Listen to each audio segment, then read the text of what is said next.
pessoal, muito bom dia. Hoje é sexta-feira, dia 13 de setembro de 2024. O Geopolítica em Foco está no ar aqui na TVT. A gente sempre lembra você que essa edição do programa Geopolítica em Foco está sendo transmitida também pelo canal da TVT no YouTube. Por lá, você já sabe, o nosso endereço é youtube.com/rede TVT. Aproveita aqui o início do nosso programa também para curtir, dar aquele like, compartilhar também a nossa live. Conta pra gente de onde você acompanha essa edição de sexta-feira do programa Geopolítica em Foco. Hoje, excepcionalmente, estamos transmitindo essa edição do programa que foi gravado na quinta-feira, mas a gente vai falar por aqui sobre o Oriente Médio, tem notícias sobre a América Latina, América do Norte, Ásia também. Tem aquele quadro que a gente gosta muito, que a gente espera na semana, que é o Fala aí, professor. O programa tá cheio, caprichado aqui para você que nos acompanha aqui pela TVT e também pelo canal da TVT no YouTube. Mas, é claro, para fazer as análises das notícias no mundo,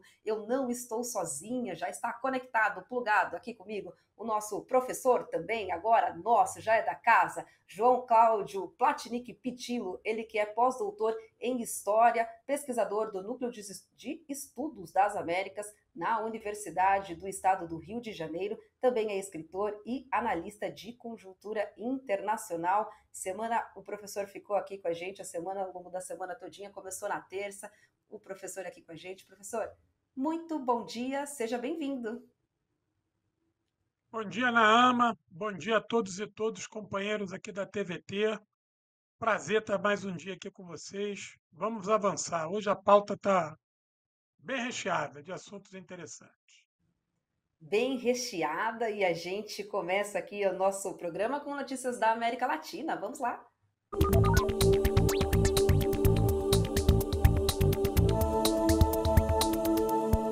Professora, a gente abre aqui a nossa conversa com o evento que aconteceu no Rio de Janeiro, com destaque do portal de notícias Diário do Povo da China, que traz para a gente a manchete: primeira mesa redonda da China, Estados latino-americanos e caribenhos sobre direitos humanos, realizada no Rio de Janeiro, gerando discussões acaloradas de todas as esferas da vida no Brasil. O Rio de Janeiro foi palco, sediou então essa mesa redonda que traz temas sobre os direitos humanos, direito. Professor, e a TVT acompanhou esse evento no Rio de Janeiro. Vamos dar uma olhadinha aqui na nossa reportagem. Autoridades, especialistas e acadêmicos se reuniram durante 2 dias no Rio de Janeiro para discutir pela primeira vez assuntos relacionados à garantia de direitos humanos e desenvolvimento. Esse evento se realiza no âmbito, né, da comemoração dos 50 anos da relação Brasil-China, mas também dos 10 anos do Fórum China e dos países latino-americanos e caribenhos, né, com uma proposta de discutir uma agenda comum na área dos direitos humanos, tendo em conta as realidades de cada país, os seus desafios domésticos e também o compartilhamento de informações, visões a respeito dos direitos humanos no mundo. Esse evento, é um marco na história, eu acho, das universidades brasileiras, no sentido de nós recebermos o primeiro evento que vai tratar de direitos humanos na perspectiva da América Latina, em parceria ou num pensamento crítico conjunto com as universidades chinesas, especialmente a Universidade de Renmin. É de uma importância histórica pessoas de lugares tão distantes compartilharem suas visões sobre direitos humanos. Apesar das diferenças culturais, o encontro serviu para estabelecer trocas e contribuições entre as potências que compõem o Sul Global. Temos muito a compartilhar para encontrar soluções para os problemas em comum entre China, Brasil e todos os países em desenvolvimento. Na China, nós tentamos encontrar meios de modernizar e melhorar a vida das pessoas e os direitos humanos, do nosso jeito. Há duas dimensões importantes que são fundacionais para a promoção dos direitos humanos. Uma delas é a paz, a outra é o desenvolvimento. E quando eu falo a paz, não me refiro apenas à ausência de guerra, eu me refiro também à ausência de medo, né? Então, a América Latina, ela sofre de um problema sério, endêmico de violência e criminalidade, né, a corrupção que gera, né, o tráfico de drogas. que faz com que as pessoas vivam numa situação, um conflito social, as divisões internas, que é algo perene. E outra dimensão é o desenvolvimento. Então, não se consegue avançar em outras áreas dos direitos humanos se, de fato, você não cria as condições para as pessoas saírem da pobreza. Esse desenvolvimento sustentado pela solidificação da economia fez com que a China retirasse mais de 800 milhões de pessoas da pobreza nos últimos 40 anos. Como falar em direitos humanos se um país concentra a renda nas mãos de poucos? Né? Se a pobreza ela aumenta, se a violência aumenta, né? Então, mesmo democracias que se dizem democracias e até se veem muitas vezes como democracias consolidadas, isso é bem questionável, né? Elas hoje vivenciam problemas seríssimos no âmbito interno de solução da pobreza. A pobreza aumenta, a criminalidade aumenta, né? A expansão das drogas aumenta, né? A insegurança da população também aumenta e, para piorar, ainda promovem guerras. Professor, esse evento, como vocês assistiram aí, marca o 10º aniversário do estabelecimento de uma parceria de cooperação abrangente entre a China e a América Latina e também o Fórum China-América Latina e também 50 anos do estabelecimento de relações diplomáticas entre a China e o Brasil. A gente tem um novo vídeo, uma nova reportagem sobre. Te convido também a acompanhar aqui comigo. Um dos objetivos desse encontro é desunilateralizar a discussão sobre os direitos humanos, mostrando que essa pauta pode e deve ser pensada por todas as nações. A versão que nós temos de direitos humanos é uma versão que provém justamente de uma visão ocidental, eurocentrista, né? E que dá uma perspectiva de universalidade a partir de duas grandes guerras mundiais, dois conflitos que marcaram o século XX. Hoje nós estamos vivendo um outro momento. Nesse primeiro quarto do século XXI, nós estamos diante de uma transição para uma sociedade digital em que a efervescência do mundo, cada vez mais do ponto de vista do dinamismo, vem do sul global. Portanto, esse tema tem muito a ver com as expectativas que nós devemos ter para os próximos anos. A possibilidade de contribuir com esse debate é, na verdade, uma necessidade que urge no mundo, né? Na verdade, o debate dos direitos humanos é um debate que todos os países são chamados a participar, tanto os organismos internacionais como também no diálogo com a sociedade civil. Fortalecer a economia brasileira e garantir condições plenas de trabalho para seus profissionais foram elementos chineses apontados como exemplos a serem seguidos. Porque agora mais que nunca estamos vendo. Mais do que nunca, estamos vivendo nos efeitos da dinâmica econômica, que é a expulsão das pessoas que vão trabalhar em outros países. E isso é uma violação básica ao direito da cidadania. Todos temos direito de ficar em nosso país. Não tem por que imigrar para outro país porque a economia não cresce. E as pessoas que viajam são as mais qualificadas em suas áreas. Jogadores de futebol, médicos, engenheiros.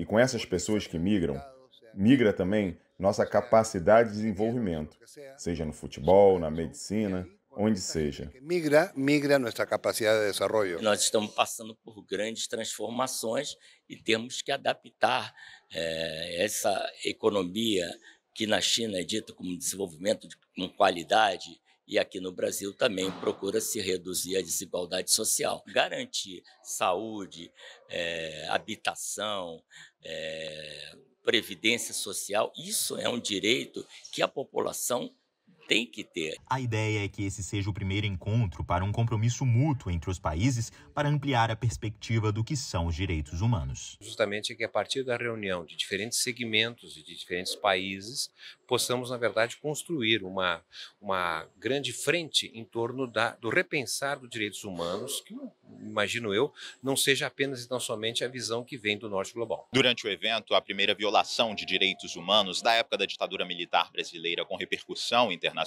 também foi relembrada. É o caso dos 9 chineses acusados de serem agentes infiltrados para instaurar a Revolução Comunista no país. A Comissão da Anistia, que é uma comissão de Estado, uma comissão constitucional, julgou recentemente a anistia coletiva de 9 chineses que foram presos no contexto de 64 e foram cesseados, tiveram seus bens sequestrados, né, e ficaram presos e foram expulsos do Brasil depois de uma pressão internacional importante. E foi feito um pedido de desculpas institucional, né, em um momento solene, em que o Estado brasileiro pediu desculpas em função dos 9 chineses terem passado por tudo que passaram durante a ditadura militar.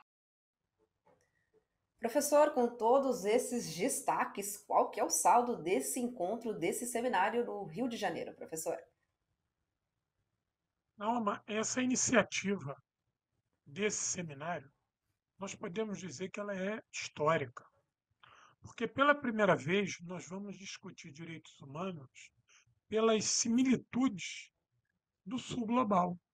Nós não vamos discutir direitos humanos a partir da universalização que o norte capitalista impôs sobre esse conceito tão importante. Veja, após a Segunda Guerra Mundial, havia uma preocupação de não permitir novos genocídios como aqueles feitos pelos países do eixo e evitar novas guerras. E também havia uma preocupação com o desenvolvimento, com os países, como iriam gerir as suas economias. Pós Segunda Guerra Mundial, nós vimos que os Estados Unidos vai se assenhorar a polícia do mundo, vai patrocinar o terrorismo, vai instigar golpes de Estado, vai sustentar guerras no planeta todo. Então, esse país que se assenhoreou, dono dos direitos humanos, passou a usar essa pauta tão importante de maneira hipócrita e como instrumento de ingerência. E aí você começou toda uma luta política árdua para transformar os direitos humanos em algo suscetível em países em desenvolvimento como o nosso. Veja, como é que nós podemos falar de direitos humanos num país onde nós não temos segurança alimentar, não temos saúde efetiva, não garantimos aos brasileiros um lar, um teto, não garantimos o fornecimento de água potável, não temos acesso a uma saúde pública e de qualidade, não temos acesso a uma educação pública, laica, gratuita, de qualidade. Então, as nossas demandas no âmbito dos direitos humanos é diferente dos países do norte capitalista. Então, é muito importante que a gente, primeiro, se conecte e troque experiências com aqueles que estão muito próximos da nossa realidade. E segundo, que a gente se una para refutar o uso político, o uso injerencista, o uso criminoso dos direitos humanos pelos Estados Unidos e pelos países da União Europeia para nos impor qualquer tipo de tutela. Maravilha, professor. Está feito e registrado o seu comentário sobre esse encontro histórico, então, que aconteceu no Rio de Janeiro. E a gente segue com o nosso programa aqui, o Geopolítica em Foco, porque tem mais notícias para a gente tratar aqui, muito mais. A gente vai falar agora sobre Venezuela, com notícia do portal Telesur. A gente já vai ver aqui a manchete.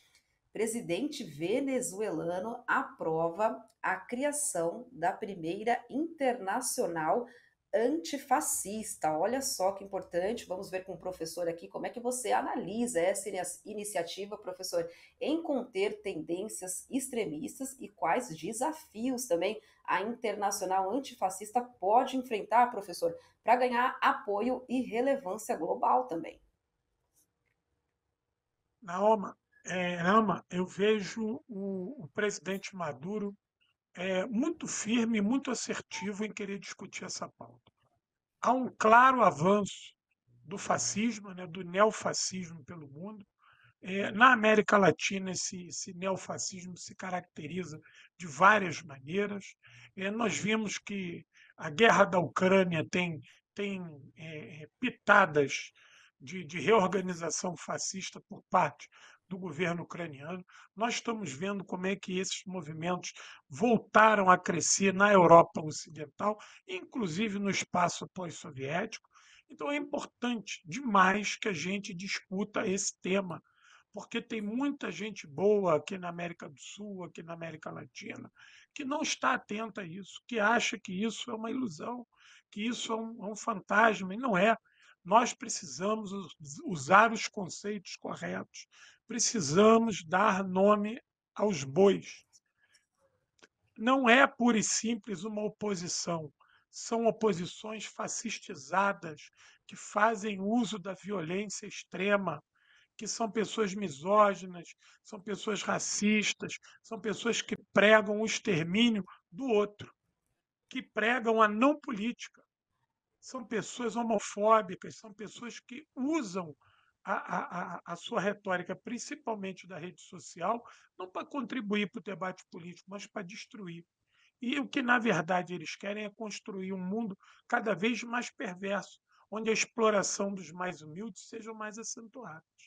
Então, é importante que o presidente Maduro traga esse debate para o nosso continente e que a gente fique atento, porque esse fascismo veio, ele saiu do armário, ele está entre nós e ele tem ganhado cada vez mais força. Aqui no Brasil, nós vimos que até as nossas Forças Armadas, o nosso aparato policial está impregnado por esse tipo de coisa. Eu quero aproveitar muito rapidamente para indicar uma leitura sobre esse tema, que é o livro do professor Francisco Carlos Teixeira da Silva, Passageiros da Tempestade. Eu acho importante a leitura desse livro para que os brasileiros e brasileiras de boa fé possam se inteirar sobre o que é essa novelíngua fascista e o retorno do neofascismo, não só no nosso continente, mas no nosso país. Parabéns ao presidente Maduro e eu espero que as autoridades brasileiras se somem a essa iniciativa. Pregam ódio, estimulam briga, acaba com as relações. É muito triste tudo que a gente está vivendo no Brasil e no mundo, acompanhando esse avanço dos fascistas, sobretudo da extrema-direita também, acabando com todas as relações e diminuindo também as nossas esperanças. Mas a gente resiste, persiste e é por isso que a gente está aqui. Professor, vamos lá agora falar sobre a América do Norte.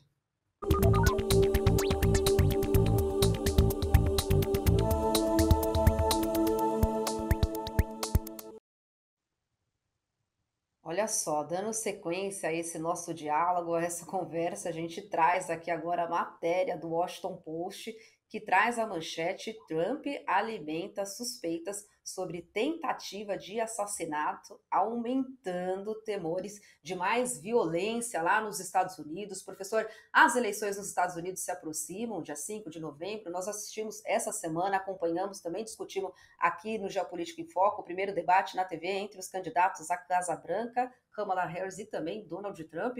No debate, ele voltou a falar que sofreu também uma tentativa de assassinato, é essa narrativa, ele vem trazendo isso. Como é que você vê a postura do ex-presidente dos Estados Unidos, condenado por crimes, e também o impacto que isso pode ter nas eleições que se aproximam nos Estados Unidos, professor?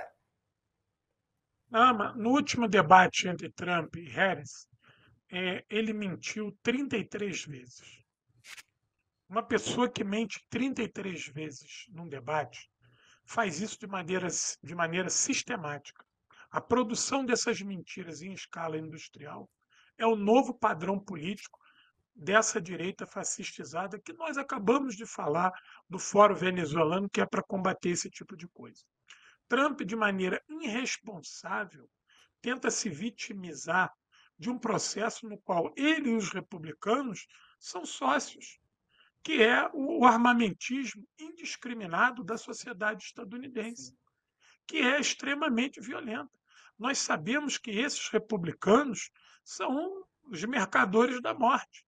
É a turma que acredita realmente num país extremamente reacionário, que é a turma que sagrou o ASP, né? Que são os brancos, anglo-protestantes, e todos eles extremamente conservadores, e têm o imperialismo como política externa. Então, vejam, quando Trump volta a falar sobre a tentativa de homicídio que ele sofreu e que tem que ser apurada e que não é mentirosa, mas quando ele fala disso de maneira irresponsável, ele quer transferir para outros e para um ambiente que ele mesmo criou a responsabilidade. E o que me chama a atenção é que esse padrão de mentira, isso se tornou uma realidade política, na qual aqui no Brasil nós estamos lidando. E nós precisamos de um antídoto disso. Veja o que foi as duas campanhas de Jair Bolsonaro, se não um show de produção de mentiras e de fake news, né? Nós tivemos aqueles absurdos de banheiro unissex, kit gay, mamadeira de pênis e por aí vai. E isso está no nível da história de imigrantes roubando cachorros e gatinhos para se alimentar, né?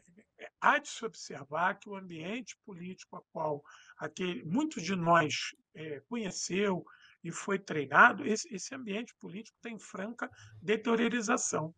O que tem hoje é uma política rasteira, feita pela internet, à base de mentiras, mentiras sistemáticas, que, na verdade, querem contribuir para a não política, para o não debate. É o que chama a atenção nessa matéria. E veja, o Trump ele tem a mentira como principal arsenal político. E faz escola, né?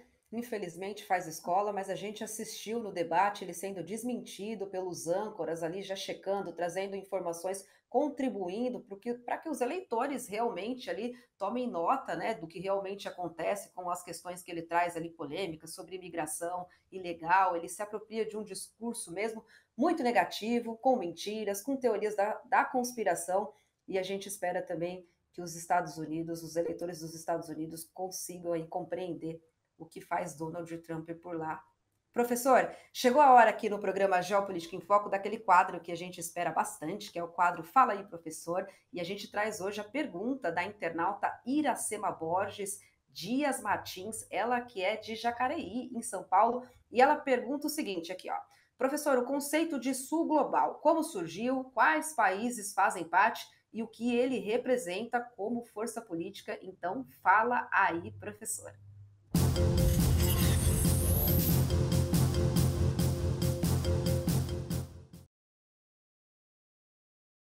Minha cara, obrigado pela pergunta, e uma pergunta muito importante, né?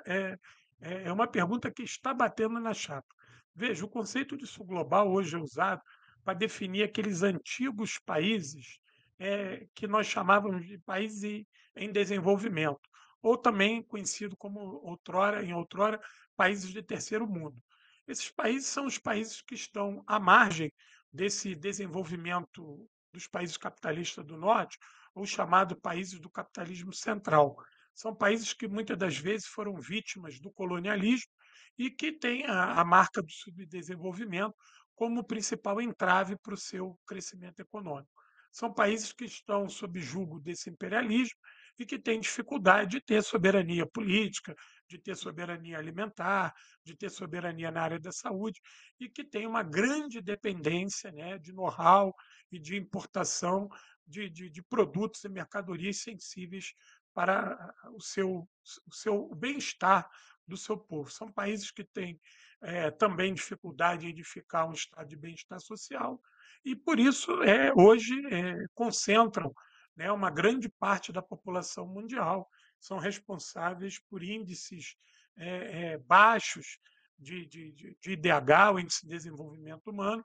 E veja, esse sul global ele também agora tem um conceito político, além desse conceito científico que dá o arcabouço para a sua explicação, ele agora ganhou um sentido político, num sentido, digamos assim, mais dinâmico e de ação, a partir da liderança de Rússia e China a nível de integração. Rússia e China têm feito parcerias a nível mundial, muito a partir da formação dos BRICS, né? Dos BRICS e agora dos novos BRICS, e essas parcerias têm sido com base no ganha-ganha, ou seja, não são parcerias puras e simples na ótica do capital, na ótica do comércio. São parcerias que visam o desenvolvimento bilateral, que visam, inclusive, superar esse atraso e esse desenvolvimento. E aí China e Rússia não se furtam em, na maioria das vezes, transferir tecnologia. E essa liderança russo-chinesa estimula que esses países entre si também façam o mesmo, que pratiquem parcerias que sejam de ganha-ganha e que não fiquem meramente na questão comercial, e que visem a questão social, que visem a questão política, e que valorizem também a questão regional. Nós temos algumas experiências aqui no continente, que é o Mercosul, que é a CELAC, que é o CARICOM. Então, os países do sul global hoje se organizam em blocos e tentam, né, superar as suas limitações, principalmente obtendo tecnologia de Rússia e China, mas também do Brasil, da Índia, né, do próprio Irã, dos países do Golfo Pérsico.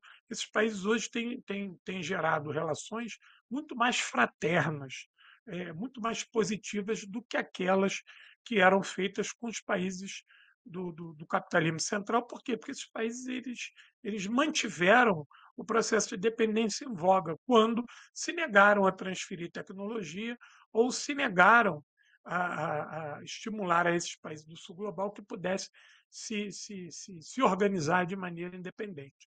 Então, o conceito de sul global marca um novo agrupamento, sob uma nova ótica, sob uma nova organização política, social e comercial, muito semelhante, né, ao que tentou ser, em algum momento, os países não alinhados ainda na época da Guerra Fria, mas hoje com um salto de qualidade maior e, obviamente, com a liderança de Rússia e China, que são países de ponta nesse processo. Professor João Cláudio Pitillo aqui com a gente, muito obrigada pelas suas explicações, também por toda a análise que você fez aqui nessa edição de sexta-feira. Essa edição do Geopolítica em Foco foi excepcionalmente gravada e transmitida para vocês na sexta-feira, mas na segunda-feira a gente volta ao vivo aqui na TVT às 10h30 da manhã, não é isso, professor? Positivo. E eu quero também só deixar aqui um recado para a turma que nos segue, para fazer uma visita rapidamente lá nas minhas redes sociais. No Instagram, @Guerra Patriótica. E no YouTube, canal Guerra Patriótica. Lá vocês conhecem um pouquinho dos meus trabalhos e da minha pesquisa. Excelente! Para você que nos assistiu, muito obrigada pela sua companhia, pela sua audiência. Bom final de semana e a gente volta ao vivo na segunda-feira. Tchau, tchau, pessoal!